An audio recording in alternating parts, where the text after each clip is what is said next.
de acompañamiento en justicia juvenil, investigación evaluativa y retos futuros. Los compiladores hemos tenido el placer de participar en este trabajo, César San Juan y yo misma, Estefanía Ocariz.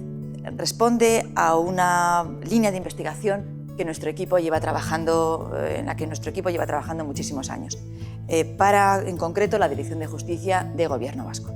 Queremos saber, nos gusta saber qué es lo que hacen, por qué nuestros chicos y nuestras chicas de nuestro alrededor cometen hechos delictivos y, sobre todo, qué podemos hacer para que dejen de delinquir.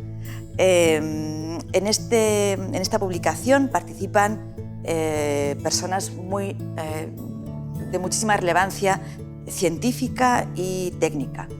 Por nombrar solamente algunos de ellos, Pachi López Cabello, que ha sido durante más de 30 años el jefe del Servicio de Justicia Juvenil de Gobierno Vasco, una de las personas que más saben sobre justicia juvenil, César San Juan también, Alexander Trinidad, que ya he comentado, otro colaborador nuestro, y también Manel Capdevila y Luis González Cieza.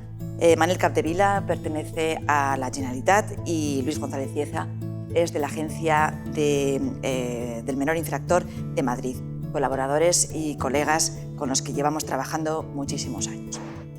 En esta publicación os vais a encontrar con estudios muy interesantes y muy actuales sobre lo que tiene que ver la justicia juvenil en nuestro país, cómo se evalúa, cómo se detectan situaciones problemáticas, qué podemos hacer para que los chicos y las chicas mejoren sus cualidades, en sus actividades, en el entorno escolar, un montón de variables que de alguna manera explican la justicia juvenil, están aquí recogidas con el resto de colaboradores que han participado en el trabajo.